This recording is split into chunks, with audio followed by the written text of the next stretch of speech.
Wait, what? And, you know, it's timely. It's timely. Like, shut up. Oh my God, it's so romantic.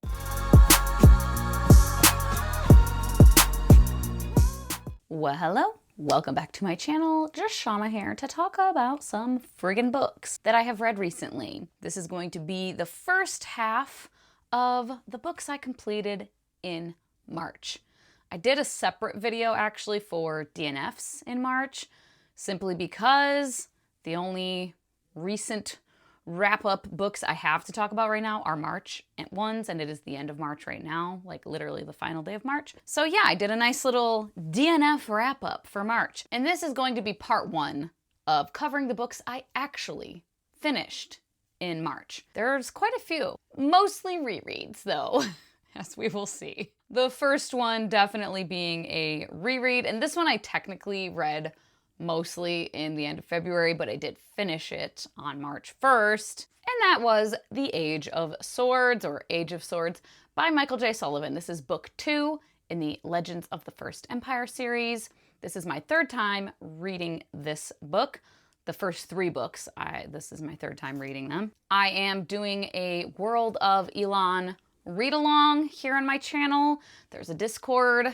I'll link it and the video announcing it if you want to pop in and join us. My rating stayed the same for this, I think. God, I don't remember, because in 2021 when I read it, I gave it 4.5. I don't know if I changed it recently. I don't think I did. I think I must have changed it after the fact and I didn't change it in here, because I don't remember changing it on this reread. I gave it 4 stars though. This one it's still 4 stars. All the books in the series are at least 4 stars for me.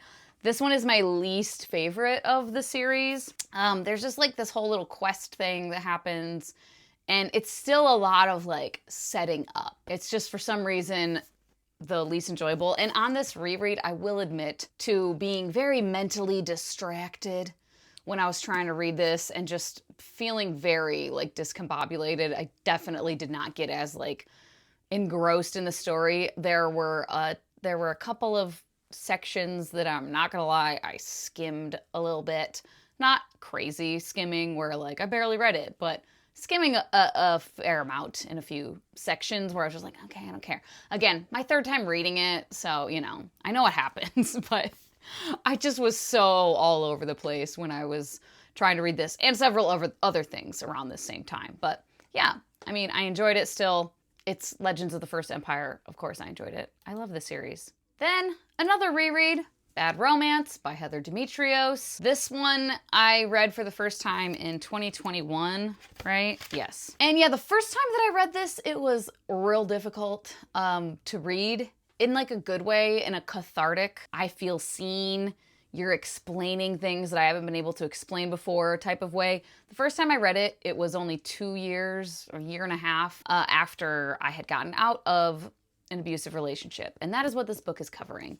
It is young adult contemporary, and it is following a teenage girl who has this crush on this boy. They start dating, and whoopsie daisy, he's abusive. He's a narcissistic abuser, very emotionally and mentally abusive. He's also a little physically abusive and sexually abusive. There's an assault that does happen. And yeah, the first time I read it, I sat down and I read it in an afternoon. I could not stop reading it, except for there were a couple times where I had to, like, you know, aside from like eating, I had to eat at some point throughout the day. But I literally just like spent the day reading this book. And there were a few times though where I had to set it down for just like 10 minutes or so to like kind of compose myself, because I was having a very visceral kind of like triggered reaction to several things. And it definitely held up on reread for me. However, it wasn't as much of an emotional like gut punch on reread. I think just because more time has passed, I have read a lot of other books now that deal with this topic and are also a little cathartic and do make me feel that way to a point, but I'm not so easily like triggered by these things in books now. And it is YA, and this was why even on the first time that I read it, I didn't give it 5 stars, because there's a lot, especially in the very beginning when she's just like having a crush on him and trying to like talk to him and this and that. There's a lot of like silly teenager behavior and dialogue.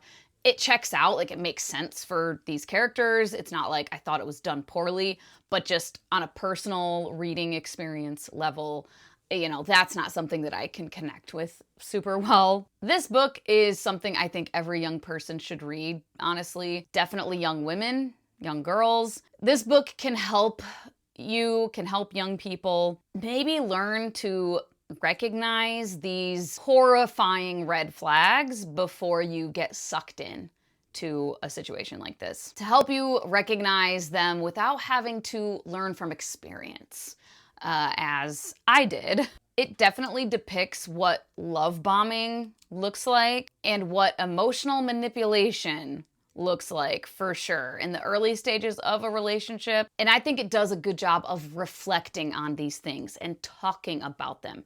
Not just like throwing it on the page and like, if you recognize it, you recognize it. But if you don't, you're like, oh, cute, he's so sweet.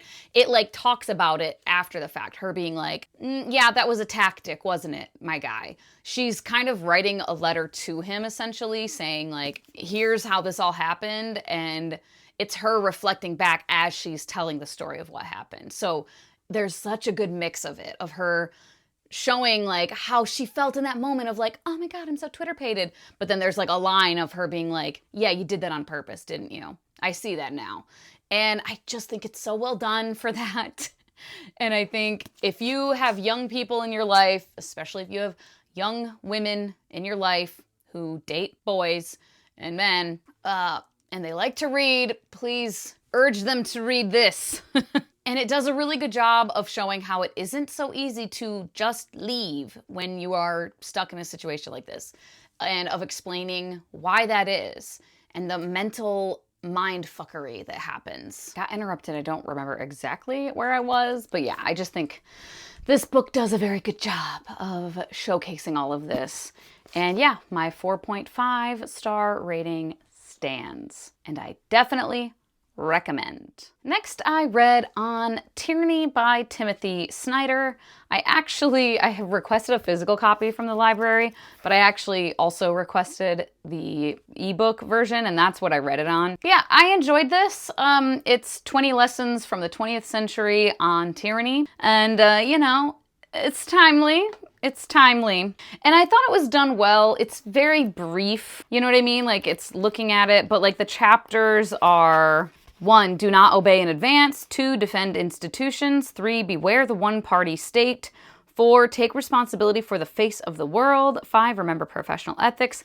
Like, it's kind of like a checklist of things to pay attention to, lessons we should have learned, and things to keep in mind in the face of tyranny. So I enjoyed it. I gave it 4.25 stars. It is very brief, you know what I mean? But if you're looking for kind of an overview thing, I think this is really good. And it's very easily digestible. So for what it's trying to do, I think it did it well. And then the next one I also talked about quite a bit in that recent vlog that I did, and that is When the Tides Held the Moon by Vanessa, Vida, Kelley. This is historical fantasy, LGBTQIA+ romance, and it's a new release. I don't even think it's out just yet. Maybe it is. There's illustrations in this, which was fun. I did read it from an ebook copy, a NetGalley e-arc, but it still had the illustrations. I imagine the final version in print will be very, very lovely. But yeah, we're following Benny, who is a recent United States immigrant. He immigrated from, where's he from? Puerto Rico. And he's in New York, and it's like the 1910s, and he's a blacksmith. And he is orphaned. He has no memory of his like younger years. He woke up after a hurricane, and the woman that raised him, he calls her Tia, what's her name? I don't remember her name now, but he calls her his aunt, and she raised him, but then she passes away, and so he goes off to New York to try to make a life for himself. But then he gets hired to create this big, huge tank for a Coney Island park playground thing, Luna Park, and he gets offered a job to go work there. And lo and behold, they caught a merman, and he helps catch this merman, And then he is kind of given the care of the merman, and they develop a relationship. I quite enjoyed this overall. It was very, very sweet, the romance. Oh my god, the romance was like adorable and lovely and just precious. So if you're looking for that type of a romance and in a historical setting, and it's male-male romance, you're looking for something like that, I definitely would recommend, because it's so freaking cute. Oh my god, they're so precious. And there's some truly beautiful lines of like their love for each other, them falling for each other. I did end up feeling like the ending was a little too vague for my personal taste. It's left very like, figure out what even happened here. Like, you know what happened, but like there's not an explanation for how this happened. And I was just kind of like, wait, what? And I wanted a little bit more. I will definitely look for future works from this author though. I did also feel like we have like a found family here, and they were all great, like on the surface. Again, I just felt like they were a little surface level, and like our main character, Benny, barely talks to this cast of characters, his fellow, the employees of Luna Park that he's living with, and they're like circus, sideshow freak employees, and they are delightful, but they say point blank that he barely talks to them. And there's a point towards the end where he's like, I have this crazy scheme, this crazy plan. I need y'all to trust me. And they literally are like, this is the most you've ever talked to us. Yeah, we'll help you. And it just felt like not earned, this trust, this implicit trust they had in him. And this like, we're a family, Benny. It just felt like, wait, based on what? You just said he's hardly talked to you, and I've hardly seen him talking to you. So it just didn't really make sense in that regard. But there were some truly standout lines, just beautiful, poetic, poignant lines that I just really, really loved. Like, here's just a couple. I nearly asked him if he knew, if, when he fixed his blue irises on mine, he could see into my dreams and find himself there. Like, oh my god. What else can I do in this cage with so costly a gift as Benigno's song, except place it in my heart beside the moon? Like, shut up. Oh my god, so romantic, so precious. So I really liked that. There's also a fair amount of conversation going on about like racial identity, and like there's xenophobia obviously happening now there's still xenophobia and racism happening, but definitely in 1910s New York, this kid coming from Puerto Rico, like he deals with a lot of microaggressions and full-on racism, and just dealing with like his identity, I guess, and definitely queer identity, finding that found family, a safe space to be your true self, and being able to accept yourself, accept others, and like live your truth, you know? I ended up giving this 3.75 stars. Very, very enjoyable. Not something I like want to scream from the rooftops about. The romance, that part of the book, definitely like scream from the rooftops about. It was precious. I thought it was adorable. But kind of the rest of it made it like, not quite there for like, holy crap, this is so amazing. I want to buy a copy and reread it. But I think there's going to be a lot of people that feel that way about it, that will resonate with the message even more and just find it very beautiful and poetic. And like I said, I will definitely be looking for more from this author in the future. And we will finish up with a reread of City of Girls. I told you it's mostly rereads in March for some reason. It just happened that way. I said in my video I just recorded of like the DNFs from March, February was such a wash, and I just was in such a discombobulated, disconnected, distracted, some alliteration for you, mood. And I wanted to like mood read, and I just wanted something that was gonna grab me. And I was like, you know what? Fuck it. I forgot to reread City of Girls last year. I'm definitely due. So I did the audio this time. I switched back and forth now between, I think I have the ebook and physical copies and also the audiobook. I listened to the audiobook again. 5 stars. Duh. Like, it's never not gonna be 5 stars. So I don't really need to update you on that. I just fucking love this book. Once again, I mean, just so many lines that are so fucking funny and clever. metaphors that are just delicious. And Vivian Morris, when she's young, the first like half of the book, I don't relate to her very much, but in her later years, the rest of the book, as she's an adult, and like, I really relate to so much of what she's talking about being a woman and finding your place in the world and finding the life that works for you and that you want and living that life, you know, unapologetically, being who the fuck you are and not giving that much of a fuck about what society thinks about it, you know, and just being you, creating a life that you enjoy. My God. And yeah, just once again, love it, love it, love it.